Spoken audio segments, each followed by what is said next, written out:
안녕하십니까. 자, 이번 시간에서는 35페이지 보시면은 가산세에 대한 내용 할 차례인데요. 여기에 대한 내용으로서 전번 시간에 배웠던 내용과 연결해 봅시다. 지금 배웠던 내용으로서 신고 납부를 이행하지 않았다면 제척기간 동안에 밝혀낸다겠죠. 밝혀내가지고 지자체가 세액을 산정해서 지자체가 세액을 산정하니까 과세권자가 세액을 산정함으로써 결정거래죠. 결정하여서 고지서 발부하는 거예요. 그리고 그 고지서에는 언제까지 납부하라 납부 기간이 적어집니다. 그 납부 기간까지 납부하지 않았을 때 붙는 것은 가산금이고요. 가산금에 대한 내용은 이렇게 나오겠죠. 가산금에 대한 내용은 고지된, 숨어있는 단어는 이게 고지된 이라는 숨어 있어요. 고지된 납부기한 경과. 납부기한이 경과되었다. 이렇게 나왔다면 가산금에 대한 이유로서 연체이자 성격에 대한 이유로서 체납조세 3% 납부되지 아니한 세금액의 3%가 가산된다. 이렇게 나와주죠. 그러면 이제 가산세에 대한 내용과 가산금을 구할 수 있겠죠. 가산세에 대한 내용은 고지서 발부되기 전에 있는 것이고요.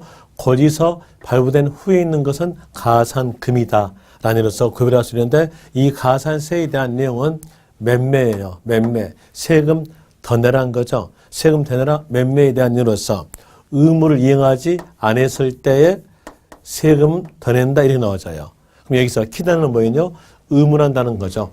자, 이제 아까 했던 내용과 같이 연결해 볼 때 여러분의 자녀분하고 비교 정리으로서 연결시켜 볼게요. 여러분 자녀분에게 학원 다녀라 라고 의무를 줬는데 그 자녀분이 학원 다니지 않고 PC방에서 놀고 있어요. 그랬으면 그 놀고 있는 자녀분을 제척기간 동안 밝혀내겠죠. 밝혀내가지고 집으로 모셔올 때에 거의 모셔올 겁니까? 아니면 한 대를 패고 올 겁니까? 한 대 패고 올 거 아니에요. 한 대 때린다, 그 뭐예요? 매매한다, 세금 더 내라. 의무를 이행하지 않았으니까 때리는 거 아니에요. 그러면 가산세의 뜻에 관한 내용에 문제가 나온다면 어떤 단어가 꼭 있어야 될까요? 의무라는 단어가 있다는 얘기예요. 문장의 표현은 다르겠으나 의무를 이행하지 않았을 때에 가산되는 일세금이다. 이렇게 표현할 수 있고요. 또 어떤 사람은 의무를 성실한 이행을 확보하기 위해서 가산되는 행정벌적인 일세금이다. 라는 의미로서 표현할 수 있겠죠. 어떻게 표현하나 문장의 표현에 대한 내용은 다르겠으나 키단어는 나오죠. 뭐였어요? 의무. 의무라는 단어가 있으면 그 단어 보자마자 가산세의 뜻이다. 이렇게 하시면 되겠죠. 그럼 이제 문장 보세요. 35페이지에서 가산세. 가산세란 세법에서 각기 세금마다의 법에서 규정하는 의무의 의무란 단어에다가 동그라미. 의무란 단어가 있으면 가산세에 쓰시다 하고 하시면 되는데 조심하실 점은 가산세에는 가산금은 포함하지 않는다. 거기 다만 나오죠. 다만 가산금은 포함하지 않는다. 여기다가 밑줄 치시면 돼요. 자, 이 내용을 볼까요? 이제 볼 때 가산금은 뒤에 있죠. 뒤에 있고 가산세는 앞에 있죠. 그러면 이 뒤에 있는 가산금에 대한 내용이 앞으로 갈 수는 없다는 얘기예요.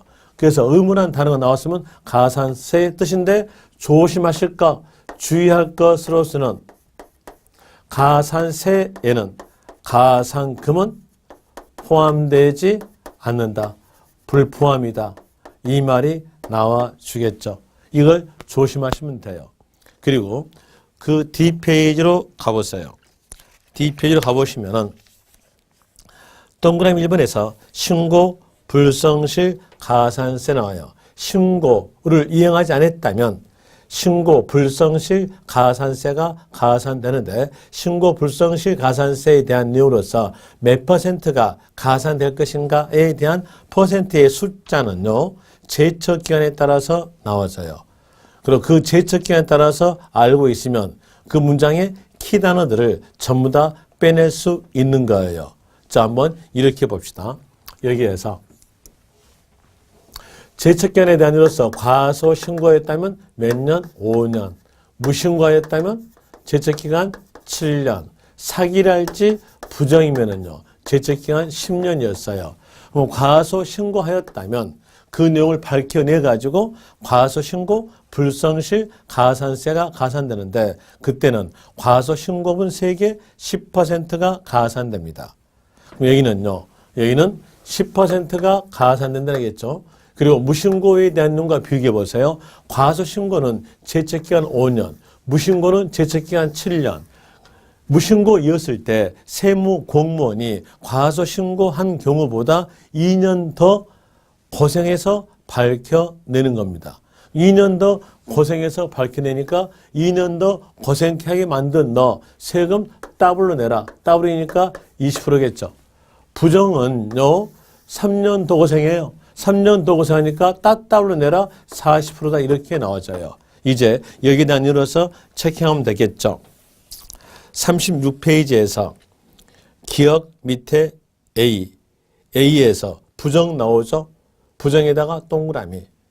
그러니까 그 부정 나온 동그라미 쳤으면 그 옆에서 40% 돼 있죠. 그 다음에 B번 신고하지 않은 경우 무신고 나오죠. 그 옆에 몇 프로? 20%.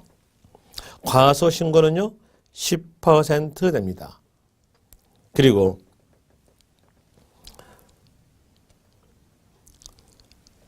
밑에에서 볼 때 동그라미 5번 가산세 감면에 대한 내용이 나오는데 여기에 대한 내용은 수정신고에 대한 내용과 기한 후 신고와 연관된 내용이에요.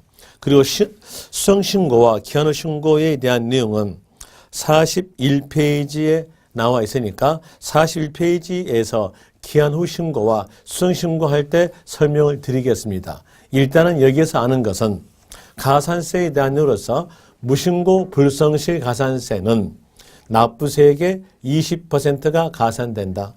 그리고 과소 신고 이 말이 나왔다면 그때에 대해서는 과소 신고분 세액의 10%가 가산, 부정 아니면 사기 이 말 나왔다면 그때는 40%가 가산된다. 이런 의미로서 아시면 될 것이고 그리고 그 옆 페이지에서 37페이지에서 5가로 가상금 이 가상금에 대한 의미로서 가상금이란 뜻 나오죠. 그 뜻 가상금이란 뜻에다가 밑줄 치세요. 그리고 납부기한까지 납부하지 아니한 때 문장에서 숨겨진 내용으로서 고지된이 숨겨져 있어요. 그래서 고지된 그 말을 이해하기 위해서 가로해 가지고 적어요. 납부기한까지 납부하지 아니한 때 거기에다가 밑줄 치세요. 그러면 이게 가상금의 뜻이에요.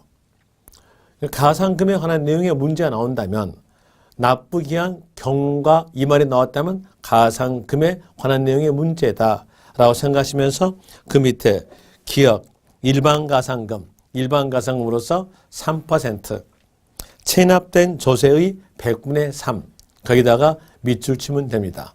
그 다음에 니은에서 무골중자의 중가상금 니은의 무골중자의 중가상금에 대한 내용으로서는 예습 차원에서 미리 체킹해주고 그리고 설명할게요.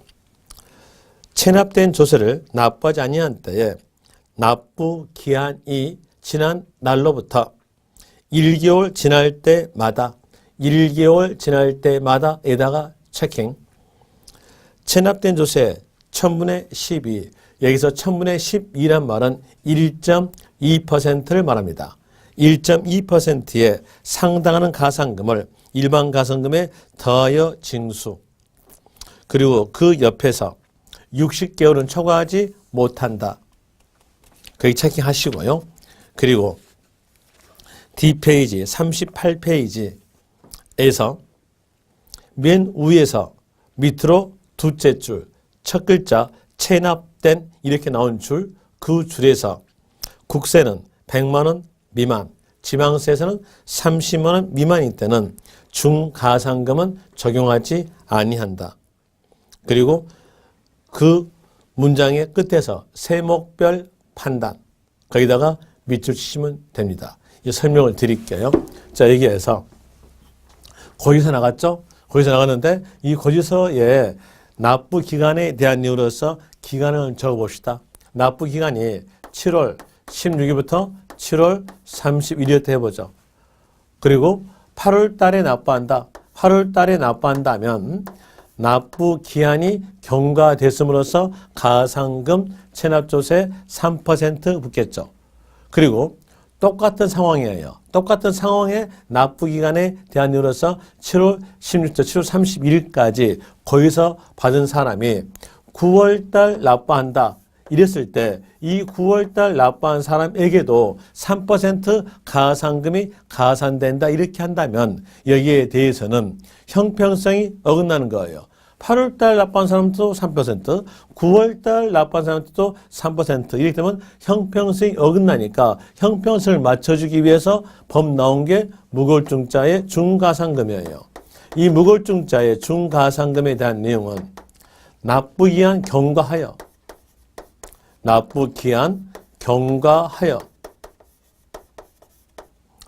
매 1월이 경과시마다 한 달이 끝날 때마다 경과시마다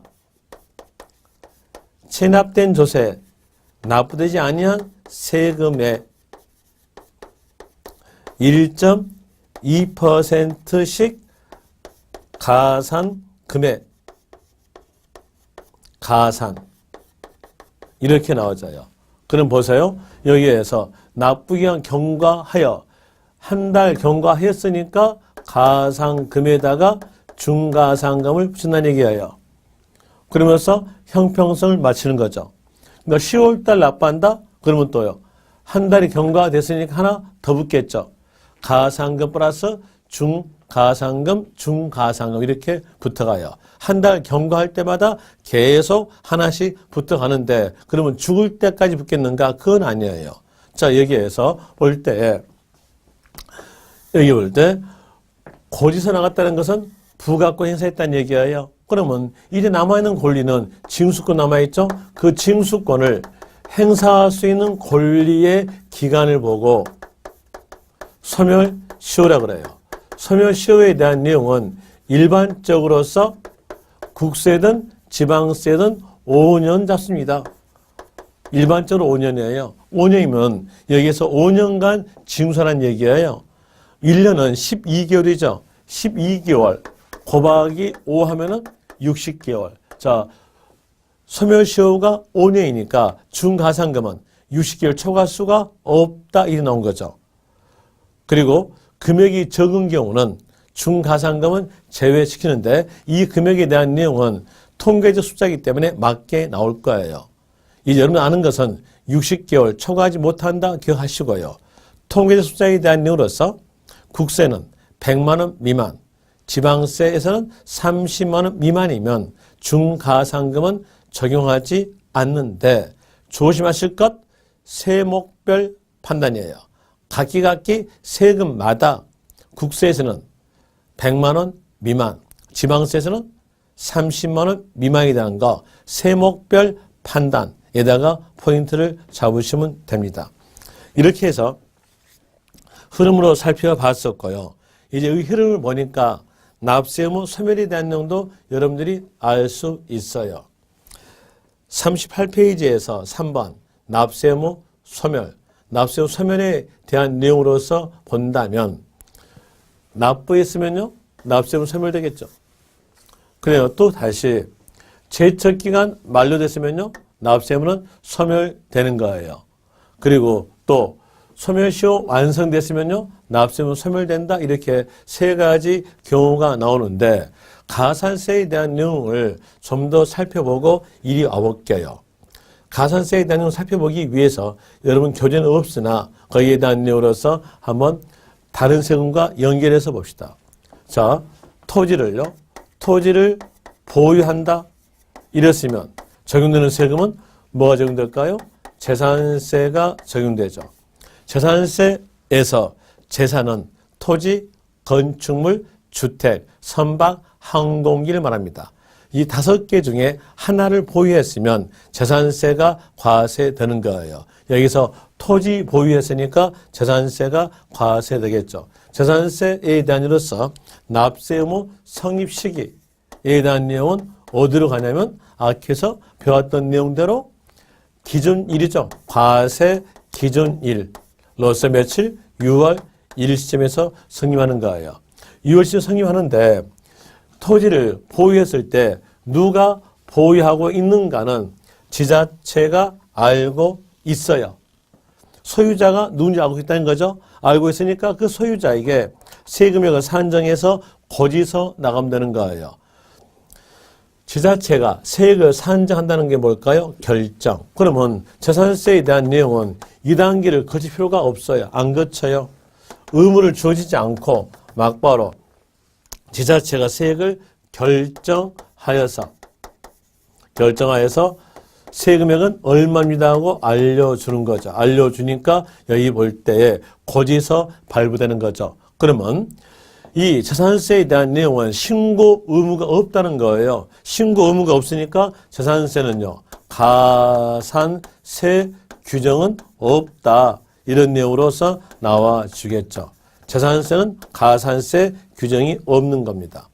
그러나 고지서 발부됐으면 고지서의 납부 기한까지 납부하지 않았을 때 가산금에 대한 내용과 중가산금이 가산되겠죠. 이제 결과적 내용인데요. 가산금에 대한 내용은 어느 세금인지 전부 다 있다는 겁니다. 하나, 가산세는 신고되는 세금에서 적용된다는 거, 그런 예로서 여러분들이 비교할 수 있고요. 그리고 이제 납세후 소멸 사유에 대한 예로서 납부했다, 납세후 소멸되는 거죠. 그냥 충당에 대한 내용으로서 본다면 충당이란 말은 글자 그대로 뜻으로서 메워준다, 메꾸어준다가 충당이에요.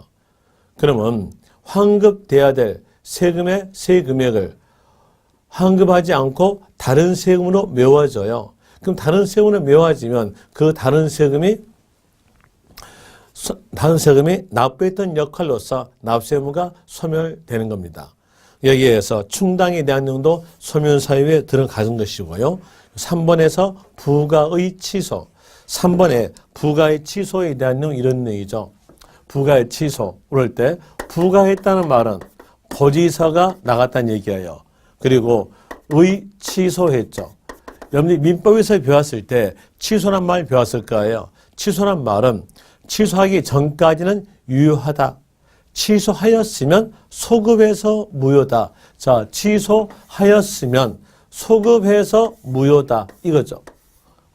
그러면 여기에 대한 내용 납세 의무가 소멸된 거죠. 포인트는 뭘까요? 취소. 취소 이 말 나왔으면 납세 의무는 소멸된다. 이렇게 아시면 될 것이고요. 그리고 제척기간 만료. 제척기간 만료됐으면 안 듣겠다는 얘기죠. 또 밝히지 못했다는 얘기죠. 그럼 그때는 뭘로? 납세 의무 소멸된다. 이런 것이고요.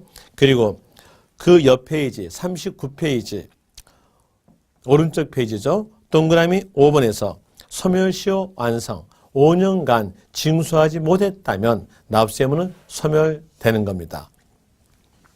그리고 소멸시효에 대한 내용은 일반적으로서 5년 되는 건데 거기에서 예외상으로서 5억 이상의 국세는 10년입니다. 거기 체킹하세요.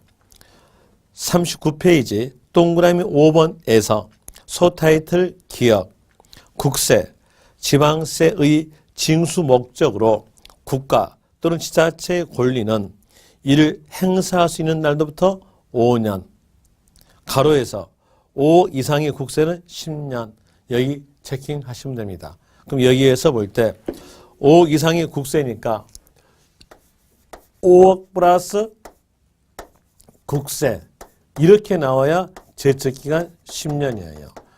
플러스 했으니까 두 개가 다 나온다는 거예요. 둘 중에 하나라도 빠지면 10년이 아니에요.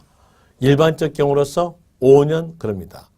이제 거기 5억 이상의 국세 밑에다가 5억 플러스 국세라고 적으세요. 그러면서 이제 여기다 10년 하게 되면 둘 중에 다 나와야 둘 중에 하나라도 빠지면 거기에서 5년이라는 것을 구별할 수 있을 거예요. 이렇게 하시고요. 그 다음에 뒤로 가져서 40페이지에서 소멸사유인 것처럼 보이나 소멸사유 아닌 것이 있어요. 그 내용으로서 이 가로 소멸사유에 해당하지 않는 경우가 나오는데 여기에 대한 내용으로서 가장 대표적 내용이 사망이에요. 어떤 사람은 아버님이 돌아가셨으니까 아버님이 납부해야 될 세금에 대한 내용도 소멸된다 이렇게 생각하신 모양인데 그건 아니에요. 자, 어떤 사람은 아버님이 돌아가셨으면 아버님의 재산만 물려받는다라고 생각하겠으나 아버님의 채무도 물려받는 거예요. 저는 이것 때문에 항상 아침마다 자고 있는 우리들 전부 다 깨워서 이렇게 말하죠. 나 죽으면은 나 죽은 날로부터 3개월 내로 상속 포기각서를 법원에 제출하라 이렇게 말합니다. 이렇게 말했더니 어떤 사람들은 저보고요. 저 양반 지금 이제 신불자인 모양이다. 신용불량자인 모양이다. 라고 생각한 모양인데 아니에요. 아직까지는 저 신불자 아닙니다. 아직까지는 채무가 없어요. 그런데 제가 살아가면서 제 애들이 모를 채무가 저한테 발생할 수가 있어요. 그래서 저는요. 현재는 채무 없으나 앞으로 채무가 발생할 수 있을지 모르겠으니까 준 것도 없으니까 아예 다 포기해라. 라니로서 3월 내로 상속 포기각서 제출하라 이렇게 말합니다. 그리고 이제 집에 들어가요. 집에 들어가면은 강의 끝나고 집에 들어감으로써 보통 이동거리가 있으니까 시간에 대한 이유로서 한 새벽 2시나 1시 반 이 정도에 집에 들어갑니다. 집에 들어가면은 또 다시 작은 애들 전부 다 깨워요. 깨워가지고 이렇게 말하죠. 너희 어머님 돌아가실 때는 제발 그러지 말아라. 이렇게 말합니다.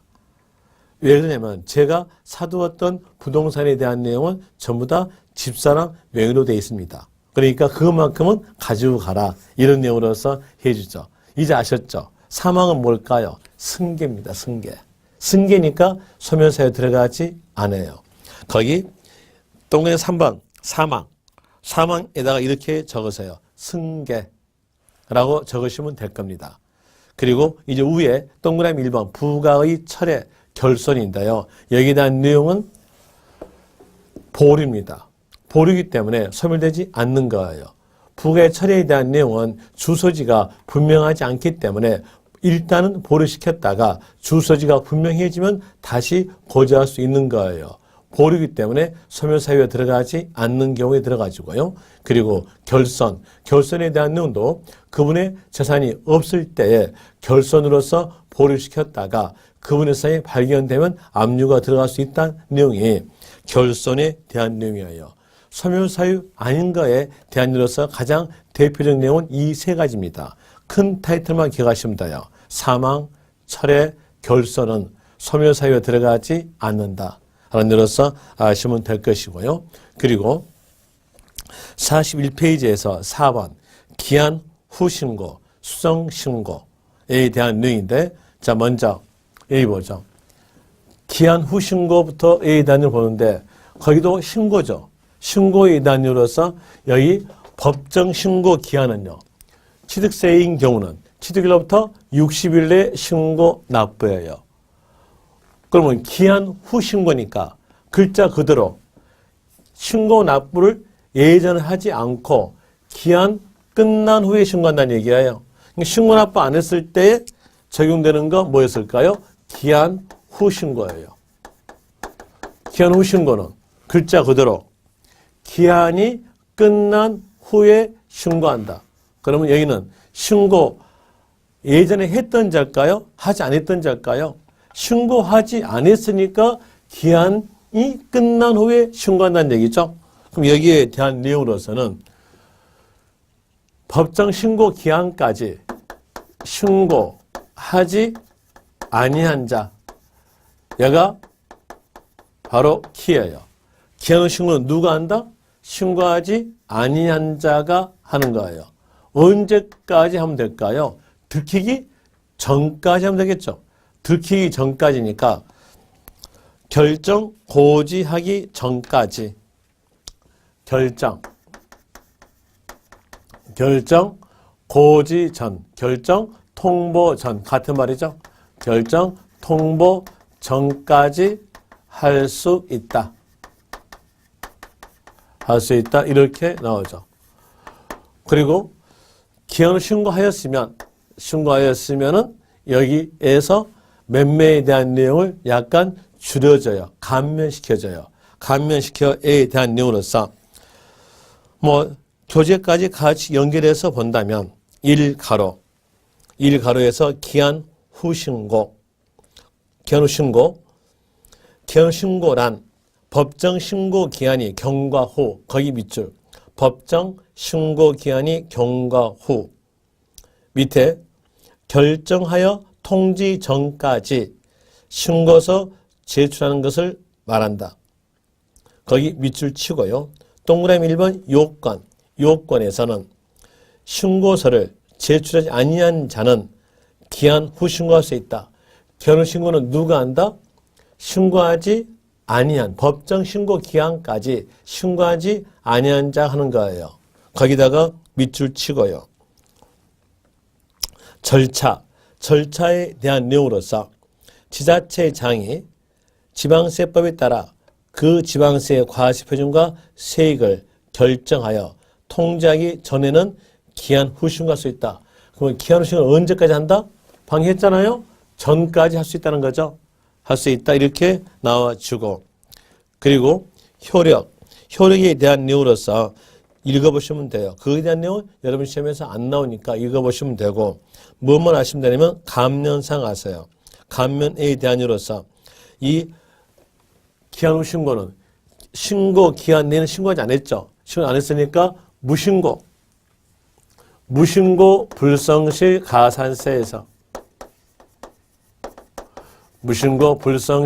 가산세에서 감면하는 겁니다. 감면한다. 그리고 거기 보시면 1월 내에 하였다면 50% 감면이다 이렇게 나오는데, 거기에 대한 숫자는 여러분 시험에서 맞게 나와요. 맞게 나오니까 그 숫자에다가 포인트를 잡지 마시고 잡는 것은 이걸 잡아야죠. 무신고 불성실 가산세에서 감면이다. 이런 내용으로서 아시면 돼요. 그 다음에 두 번째에서 수정신고에 대한 내용인데, 자, 여기서 수정신고에 대한 내용으로서 수정이란 말은 뭐예요? 고친다는 얘기예요. 그럼 맨 처음에 신고해야 되는데 그 신고된 내용을 고친다는 얘기죠. 고친다 얘기했으니까 수정 그러죠. 그럼 여기에서 볼 때 신고한 자일까요? 신고하지 않았을까요? 신고했어요. 신고에 대한 내용이 적게 신고했으니까 고친다는 얘기예요. 그럼 여기는 요건에 대한 내용으로서 신고한 자죠. 신고한 자가 행하는 신고는 뭘로? 수정신고. 그리고 언제까지 할 수 있겠다? 여기도 들키기 전까지죠. 결정,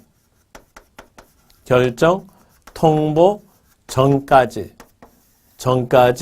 할 수 있다. 그리고 수정신고 하였으면 이제 혜택을 줘야죠. 혜택에 대한 이유로서 이 수정신고는 어떤 때 하냐면 여기에서 과소신고하였을 때 하는 거예요.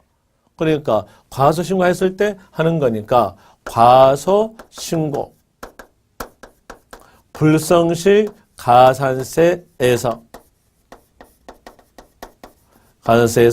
감면이다. 이렇게 나오는데 몇 퍼센트 감면된다에 대한 내용은 수정신고 기간에 따라서 숫자가 다 달라요. 그런데 그 숫자에 대한 내용은 다 맞게 나오니까 여러분이 아셔야 될 것은 과소신고 불성실 가산세에서 감면이다. 무신고 아니다는 거, 그 내용으로서 조심하시면 돼요. 체킹할 내용으로서 이 가로 수정신고란 과세표준과 세액을 과소신고하거나 과세표준의 변동이 없지만 신고 내용이 불완전한 경우에 납세의무자 이를 정정하는 신고를 말한다. 거기서 키는 뭐예요?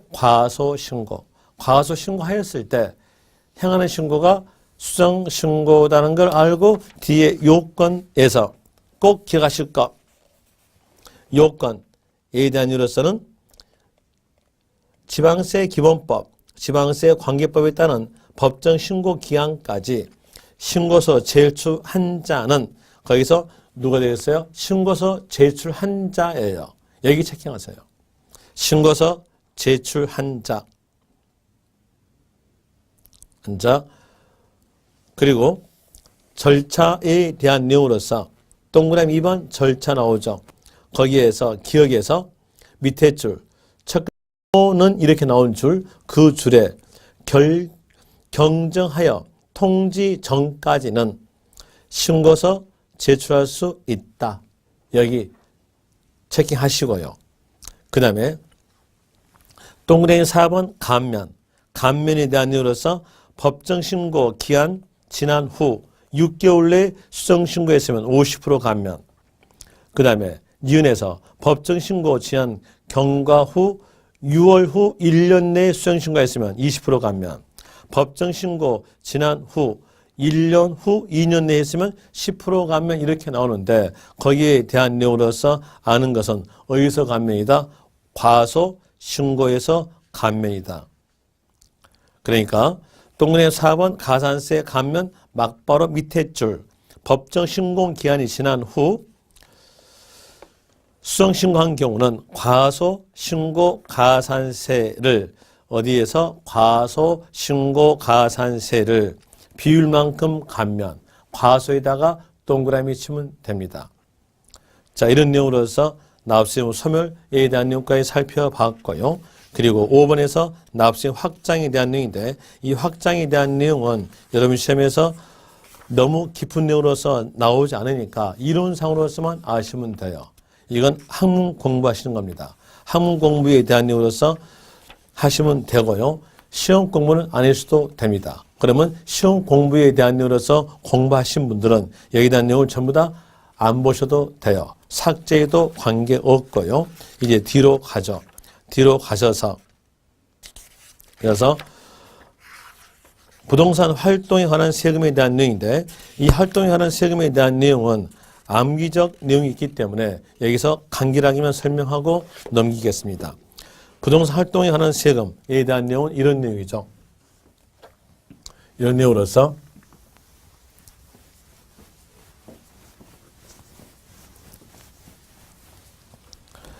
자, 토지를 취득하였다면 취득세에 대한 내용으로서 납부하겠죠. 그래서 취득에 관련된 세금에 대한 내용들이 쭉 나와요. 쭉 나오고 그 다음에 취득하였으면 그 세금에 대한 내용을 보유하겠죠. 보유함으로써 보유에 관련된 세금들이 쭉 나와져요. 그리고 보유하다가 어느 시점에서 팔았으면 양도에 관련된 세금 이렇게 쭉 나와줍니다. 팔았으면 상대편은요 취득. 그리고 보유할 거니까 보유세금, 재산세, 종합부동산세, 지역자원시설세. 보유하시다가 팔았으면요 양도소득세. 상대편은요 취득세. 보유하니까 재산세, 종합부동산세, 팔았으면 양도소득세. 이런 흐름으로 가려가요. 이런 흐름으로 가니까 흘러간다라는 의미로서 움직이니까 활동. 부동산이 움직이니까 부동산 활동 관련된 세금 이렇게 나오는데 취득 단계, 보유 단계, 양도 단계에 대한 의미로서 해당되는 표 나오죠. 63페이지 보시면 취득 시 조세에 대한 내용은 취득하였을 때 관련된 세금들이에요. 그 다음에 그 옆에 칸은 보유했을 때 관련된 세금들이 나오고요. 그냥 그 옆에 칸은 양도하였을 때 세금들이 나오는데 이 표에 대한 내용을 전부 다 외워야겠는데 외우기 힘드니까 여러분들한테 4개에 대한 내용만 외워두고요. 뭐 그냥 3개만 외우십시오. 3개만 외워두고 세 원천만 알았으면 여러분들은 취득 단계, 보유 단계, 양도 단계 구별되는 거예요. 그럼 거기에서 하나 기억할 거. 맨 위에 부동산을 취득, 보유, 양도하였을 때 관련된 세금 하면은 농어촌 특별세. 이거 기억하세요. 농어촌 특별세. 보세요. 취득세에 붙는 세금은 농어촌 특별세 붙고요. 또 지방교육세 붙는 거죠. 그리고 재산세에 대한 보유 단계죠. 재산세에 해당되는 세금으로서 저당세에 붙는 세금은 지방교육세가 붙는 거죠. 그리고 종합부동산세에 붙는 세금은요, 농어촌 특별세가 붙는 거예요. 그리고 양도소득세에 붙는 세금은요, 감면시 농어촌 특별세가 붙어요. 그럼 보세요. 취득에도 농어촌 특별세 끼죠. 그 다음에 보유에도 농어촌 특별세 끼죠. 양도에도 농어촌 특별세 끼죠. 그러니까 결국적으로서 취득, 보유, 양도에 공이 적용되는 세금은 농어촌 특별세. 이거 하나 기억하세요. 그리고 그 옆에 부가가치세, 지방소비세에 대한 내용은 여러분 시험에 안 나오니까 모르셔도 돼요. 이제 하나 알까? 취득, 보유, 양도에 공이 적용되는 세금은 농어촌 특별세. 그 다음에 취득, 보유만 그랬죠. 취득, 보유만 그랬으니까 자, 여기에서 양도에 낀 것은 여기 해당되지 않겠다는 뜻이에요. 취득, 보유만 그랬으니까. 그러면 여기에 대한으로서 요 내용 생각하지 말고요. 생각하지 말고 이제 취득, 보유만 낀 거. 그러면 뭘까요? 여기에 대한으로서 지방교육세 취득에 끼죠. 그 다음에 보유할 때도 재산세에 지방교육세 끼죠. 그러면 취득, 보유만 적용되는 건 뭘로? 지방교육세로 될 것이고요. 그리고 보유, 양도, 시만 낀 것은 지방소득세, 종합소득세로서 이렇게 하세요. 종소세, 지소세. 보유, 양도에만 적용되는 것은 종소세, 지소세 이렇게 알고 그리고 이제 세원만 알았으면 취득 단계, 보유 단계, 양도 단계 구별돼요. 취득세는요. 세자 앞이 세원으로서 취득이니까 취득 단계. 등록면허세도 취득 단계. 재산세는 보유세금. 종합부동산세에 대한 내용도 보유세금. 지역자원시설세에 대한 내용도 보유세금 되겠죠. 양도소득세는요. 양도세금 이렇게 나와주는 겁니다. 그럼 이제 여기에 대한 이로서 간결하게 문제 하나 풀어봅시다. D페이지에 있는 문제로서 풀어보는데 뒤에서 2번 가서요. 2번에 대한 이유로서 67페이지에서 2번을 보시면 취득 단계에서 과세되는 세금이다. 옳지 않은 것. 취득세, 취득 단계. 농어촌 특별세는 취득, 보유, 양도니까 취득계에 있고요. 지방교육세는 취득, 보유만이니까 취득계에 있죠. 재산세는 보유세금이죠. 그러니까 4번이 답 되겠죠. 그 다음에 3번 가보세요. 3번에서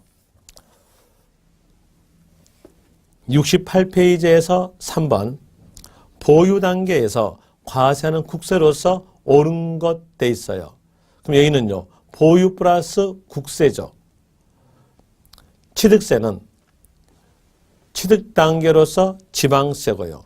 종합부동산세는 보유 단계고 국가가 보유했을 때 과세하는 세금이니까 보유 플러스 국세로서 답은 2번 되겠죠. 등록면허세는 취득 단계.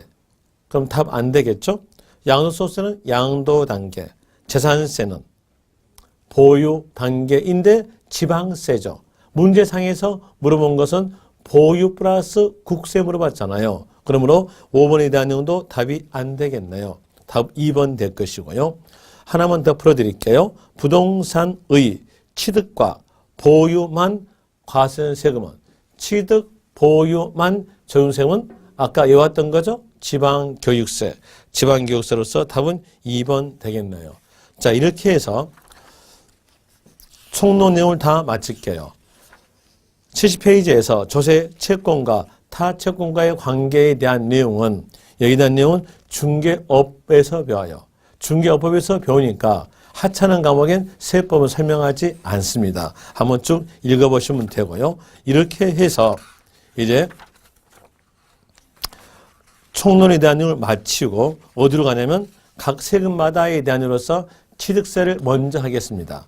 이 취득세에 대한 내용은 해년마다 셋 내지 네 문제 나오는데 몇 페이지에서 나오냐면 84페이지에서 나와져요.